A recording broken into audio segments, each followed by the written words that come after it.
Why don't digital art tutorials work? You go to YouTube, search for a tutorial, and watch the full video. Then you try it yourself and follow each step, but you don't see any great improvement. So does that mean these digital artists are not telling the truth about becoming a good artist? Or is there something else?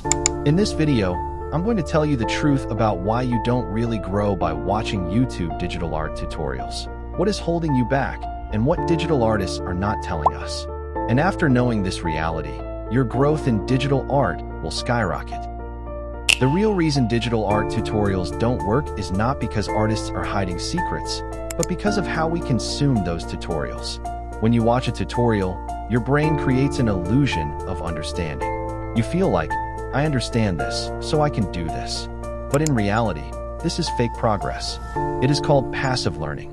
You are simply watching, not actually training your brain or your hand. This is why, after finishing a tutorial, when you try to draw on your own, you don't see any significant improvement. The problem is not the tutorial itself, but the way you engage with it. When you follow a tutorial step by step, you are mostly copying decisions made by someone else.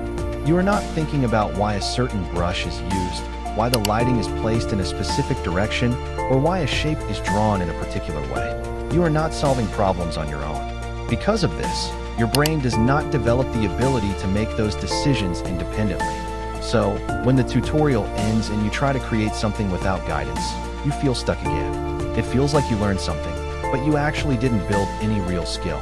One of the biggest myths in the art community is the belief that following enough tutorials will automatically make you good.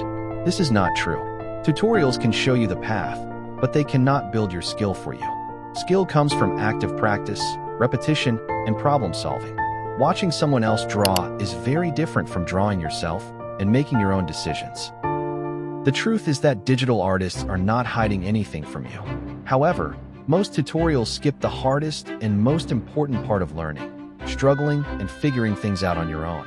This part is slow, frustrating, and often boring, which is why it is rarely shown on YouTube. But this is exactly where real growth happens. When you struggle, your brain is forced to think, adapt, and improve. That discomfort is what builds skill. There are several key reasons why many artists fail to improve. First, they focus on copying instead of thinking. Second, they ignore the fundamentals such as anatomy, lighting, and perspective, which are the foundation of all good artwork. Third, they do not practice consistently or repeat exercises enough to build muscle memory. And finally, they do not seek feedback or correct their mistakes, which slows down their progress even more. If you truly want to improve your digital art skills, you need to change your approach. Instead of blindly following tutorials, start breaking them down. Don't just copy what you see. Ask questions. Why is this brush used? Why is the lighting placed this way? Why does this shape work better than another? This shift from copying to understanding is what transforms your learning. Another powerful method is the 70-30 rule. Spend only 30% of your time watching tutorials and 70% actually practicing on your own. This ensures that you are actively applying what you learn instead of just consuming information. In addition, try doing no tutorial practice. Watch a tutorial once, then close it and attempt to draw from memory. This forces your brain to recall information and strengthens your understanding. It is also important to focus on one skill at a time instead of trying to master everything at once. For example, spend a couple of days only drawing eyes or only practicing shading. This targeted practice helps you improve much faster compared to working on full artworks without focus. Lastly, you must learn to embrace bad drawings. Many beginners avoid drawing because they fear making mistakes, but the truth is that bad drawings are the fastest way to improve.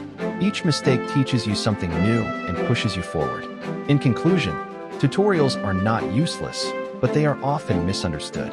They are tools, not solutions. Real improvement comes from active learning, consistent practice, and the willingness to struggle. Once you understand this reality and change your approach, your growth in digital art will not just improve, it will skyrocket.